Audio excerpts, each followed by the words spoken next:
Hi everyone, I'm Lucy and welcome to my presentation.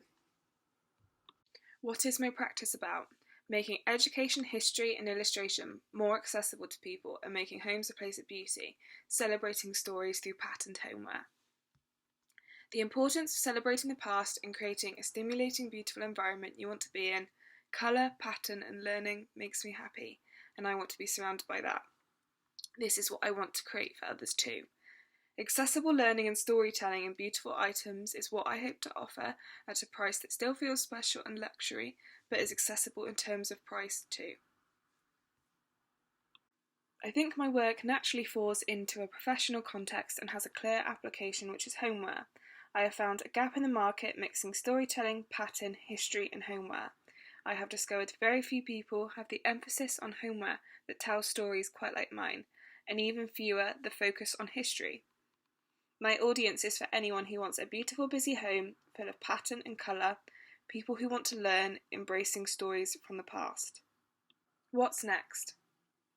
I have just started my own Etsy store. I have plans for my online shop to grow. I would love to have my work sold in other stores, much like John Lewis, Anthropology, Oliver Bonas, Liberty, museum gift shops, amongst many more. I would also love to work collaboratively with companies on homeware ranges.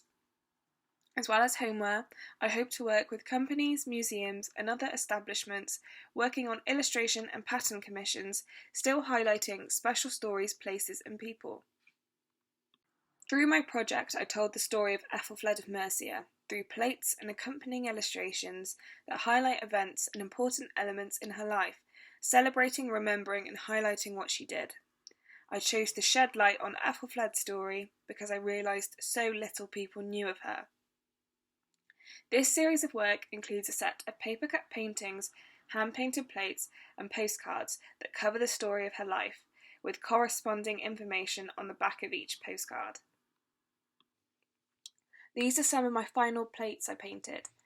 They're actually all paper plates. I found this a really accessible way of translating my illustrations into the homeware context I wanted them to be in whilst in and out of lockdowns. I'm hoping this summer to get these sent off to be produced on a larger scale so I can start selling them. Here are some of the postcards.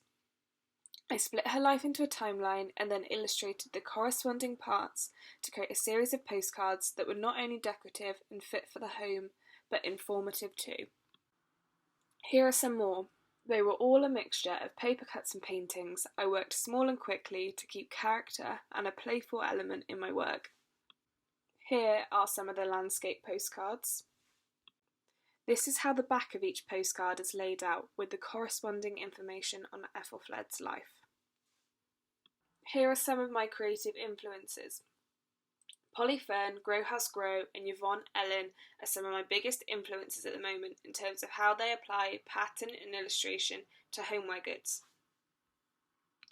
William Morris believed in living in an environment with variety and colour.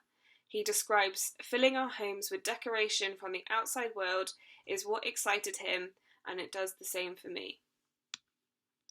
Vivian Mildenberger creates lots of work about history and was even inspired by illuminated manuscripts for this piece, much like my recent work. And of course, art and textiles through history are a huge source of inspiration. For this project, it was all about the Bayeux tapestry and Anglo-Saxon illuminated manuscripts. I thought I would share some other work I have done. I created a world based on The Tempest by William Shakespeare that could be used for a patterned homeware range, introducing people to The Tempest. This was the start of educating people on interesting and important pieces of literature, history and folklore through pattern and homeware. Here you can see the last image in the Tempest series, and then how I have used this work when showing it in context. I thought I would also share how I approach history and places in other ways in my work. Site-specific work for heritage sites is something I am really interested in. This project proposed ideas of working in partnership with the National Trust. Here is my contact information and where to find me. Please feel free to screenshot the slide if you would like. Here is my Instagram, website, email, LinkedIn and my new Etsy store. Thank you for listening. I look forward to hopefully answering some of your questions about my work in the Q&A, and I will now pass over to Jodie.